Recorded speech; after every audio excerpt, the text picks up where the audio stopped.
A 20ª rodada da Série A do Campeonato Brasileiro acabou na segunda-feira, mas durante a semana a gente não teve tempo de gravar aqui sobre esses jogos, mas foi uma rodada muito importante e eu vi a necessidade da gente comentar um pouquinho sobre, principalmente, a tabela de classificação, tá? Vamos lá falar um pouquinho. Já agradeço a presença de todo mundo, peço o like aqui nesse vídeo para fortalecer o nosso trabalho, se inscreve aqui no canal também, porque é importante demais para a gente seguir crescendo, você ajuda demais na nossa evolução, e na descrição aqui também do nosso vídeo tem o link para você acompanhar todos os nossos perfis, canais e redes, tá? Ajuda a gente aí a seguir crescendo. Então vamos lá, colocando na tela aqui, e gente, eu não vou trazer aqui uma análise aprofundada de todos os jogos, porque, sinceramente, nessa rodada, acho que eu só parei para assistir Botafogo e Palmeiras e eu já tinha voltado da praia, tinha tomado uma cerveja, acabei nem assistindo direito a partida, para falar a verdade. Mas temos algumas situações que são interessantes para a gente citar. E primeiro eu quero falar da tabela, não é nem de um jogo em si. Primeiro eu quero falar da tabela. O Flamengo dispara na liderança do campeonato. Tem um jogo a mais do que o Palmeiras, mas o Palmeiras, mesmo com esse jogo a mais a fazer, só pode chegar a 42.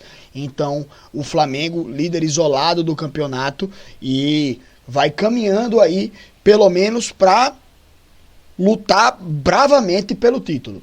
O Palmeiras, me parece, aquele time que vai buscar, aquele time que vai tentar alcançar o Flamengo. Se vai passar, eu não sei, porque o Flamengo também não tá dando brecha, né? Mas o Palmeiras também tá aumentando o sarrafo. Se o Flamengo vacilar, o Palmeiras vai alcançar. E o Cruzeiro, que é um time que agora ele tem 5 pontos a menos do que o Flamengo e tem um jogo a mais. Então, em tese, o Flamengo pode até abrir 8 pontos de vantagem em relação à equipe do Cruzeiro, né? Pela configuração atual aí da tabela. E assim, cara, desde o começo, eu acompanhando os jogos ali de Flamengo, Palmeiras e Cruzeiro, eu sempre tive a impressão de que Flamengo e Palmeiras estavam mais inteiros nessa briga. O Cruzeiro é, sem dúvida, uma das fortes equipes desse campeonato brasileiro. Mas ser forte não significa que vai brigar pelo título. Você pode ter uma boa equipe, mas você precisa de consistência, né? Você precisa de um time que jogue em alto nível durante muitas partidas. E o Cruzeiro acabou empatando na última rodada contra o Mirassol. Não que o Mirassol seja uma equipe ruim, né? Mas o Cruzeiro não pode se dar o luxo de empatar aí com a equipe do Mirassol e nem perder para a equipe do Santos. Aliás, o Cruzeiro, nos últimos 5 jogos, 5 pontos. Não é pontuação de time que quer brigar pelo título. Olha, Flamengo e Palmeiras fizeram 13. O Cruzeiro, nos últimos, fez 5. São 8 pontos que o Cruzeiro deixou, que o Cruzeiro fez a menos nas últimas 5 partidas. Certo? Pontuação que o Cruzeiro poderia ter alcançado 46 pontos, estaria na primeira colocação, mas que exatamente esses resultados que o Cruzeiro fez, esses pontos que o Cruzeiro fez a menos, tiram o Cruzeiro ali de uma condição de estar na liderança do campeonato, tá? Então, é um time que esses indícios que o time do Cruzeiro tem dado ao longo da temporada não me traziam a confiança de que o time brigaria exatamente pelo título, certo? Para mim é um time ali de G4, mas não necessariamente vai brigar pelo título. E agora a pontuação está sendo traduzida. Vamos lá agora então falar sobre alguns dos jogos, né? Jogos que eu não pude acompanhar. No sábado eu tinha ido para o estádio assistir CSA e Ituano, aquela palhaçada do CSA de novo. E a palhaçada do CSA ontem também, né? Perdendo por Confiança na Copa do Nordeste. Absurdo, que ódio que eu tive, viu, meu irmão? Porra. Mas enfim, pessoal, eu quero trazer aqui também alguns comentários sobre algumas partidas individualmente. Esse jogo Sport e São Paulo é mais uma partida que o time do Sport consegue abrir o placar, ampliar esse placar e tomar um empate. O São Paulo consegue um empate lá nos acréscimos do segundo tempo.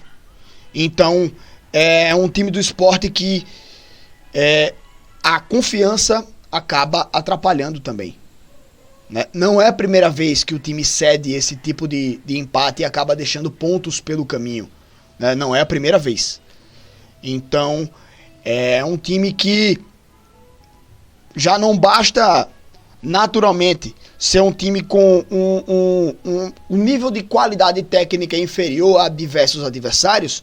O time, mesmo quando consegue construir o jogo, acaba sofrendo com talvez uma insegurança, com talvez uma falta de confiança dos jogadores, né? Ou até, se você crer nisso, alguma parte mística, alguma coisa inexplicável, alguma mágica do futebol que esteja punindo a equipe do Sport, né? Porque é algo impressionante o que acontece com a equipe do Sport. O time não consegue segurar o resultado. Contra o Grêmio foi um ponto fora da curva. Até imaginei que o time pudesse melhorar em nível de atuação, mas não dá esses indícios, certo? Então, assim, é mais um resultado de empate da equipe do Sport. Mais uma vez o time deixa escapar 2 pontos. Né? Então, como eu falo, cada vez mais a situação está crítica e o time do Sport caminha aí para fazer, se não a pior, uma das piores campanhas da história da Série A. Né? É muito esquisito esse momento agora do Sport. Assim como é esquisito também o momento do Fortaleza. Né? O Fortaleza é um time que, não falo nem desse jogo, tá, contra a equipe do Fluminense, porque era até, de certa forma, natural que o Fortaleza não conseguisse ganhar da equipe do Fluminense. Fortaleza estava em briga também pela Libertadores, né? Foi eliminado agora também, mas estava nas oitavas de final de uma Libertadores, então tinha esse desvio de atenção.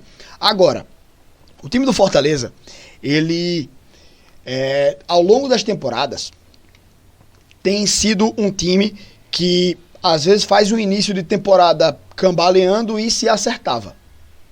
Nesse ano, foi muito diferente. A diretoria trouxe medalhões, trouxe jogadores caros que não deram certo. Davi Luiz chegou e já saiu, né? O Davidson chegou também para ajudar, mas não resolveu o problema do ataque da equipe do Fortaleza. Então é um ponto também. E o time acabou demitindo o Vojvoda, né? O Vojvoda, que nos últimos anos ele tem conseguido meio que tirar leite de pedra da equipe do Fortaleza, pegar um time que não tem toda essa qualidade técnica, a gente sabe, não tem todo o poder de investimento, a gente sabe também, mas que sempre estava brigando lá por Libertadores, sempre foi um time que esteve no patamar de Libertadores. E agora a diretoria acabou tirando o Vojvoda. Acho que a diretoria já tinha bancado o Vojvoda em momentos de crise maior e acho que esse ano não teve a mesma paciência de que tempos atrás. Certo? Mas enfim, o time do Fortaleza, ele precisa muito mais do que trocar o treinador para se salvar. É o penúltimo colocado do campeonato agora. E, sinceramente, não é um time que vem dando indícios de que vai evoluir e para brigar efetivamente para sair da zona do rebaixamento. É um time que tem muita dificuldade de jogar e esse ano preocupa de verdade a equipe do Fortaleza. Outra situação, o time do Santos, 6-0 para a equipe do Vasco. No segundo tempo, parecia, não sei o que parecia, não faço a mínima ideia. Foram acho que 5 gols em 17 minutos, 4 gols em 10 minutos, acho que entre o minuto 4 e o minuto 14 do segundo tempo. Não me lembro, tá? Mas, velho, foram 4 gols em 10 minutos. É algo surreal, cara. É algo surreal. E o impressionante é que quem ressuscitou o Vasco foi o CSA, viu? Quem ressuscitou o Vasco foi o CSA, porque na semana passada o Vasco bailou em cima do CSA no primeiro tempo, fez 3-0, retomou a confiança. No segundo tempo, claro, o time do CSA fez um golzinho ali também, o Vasco amornou as coisas, mas agora já meteu 6 no Santos de novo. E quem segura o Vasco agora? O CSA também é uma máquina de despertar, né, gigantes. E aí, meu irmão, o time do Vasco fazendo 6-0 na equipe do Santos desencadeia, acho que, uma crise gigantesca no time do Santos. Que, pelo que eu vi, contratou o Vojvoda, né? Falei do Vojvoda agora no Fortaleza. Santos acerta a contratação de Vojvoda. Então, o novo técnico aí do Santos para tentar salvar o time desse rebaixamento, melhorar o time aí dessa situação, né? E, enfim, o Santos não está numa situação tão crítica, mas ainda é uma situação bem preocupante. E esse 6-0, ele pode desencadear uma crise, né, sendo uma bola de neve, né, que quando começa a despencar não para mais. Então, 6-0 aqui precisava de alguma resposta, de alguma atitude, de alguma mudança, né? Não é um acidente de trabalho essa derrota da equipe do Santos. Claro que esse placar elástico, ele é algo surreal, mas é um time do Santos que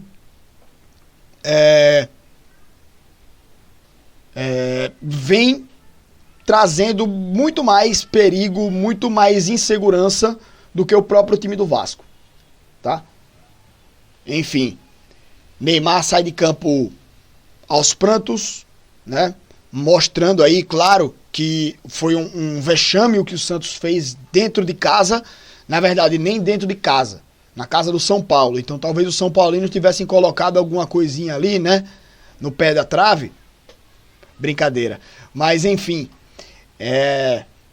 o Vasco não tem nada a ver com isso. Foi lá, passou o carro, e o Santos agora que lide com a crise, né? E assisti ao vídeo do Jorge Igor sobre a invasão ao CT, o pessoal falando lá de dar tapa na cara com a mão aberta, e que o Jorge Igor se posicionou extremamente contra esse tipo de atitude.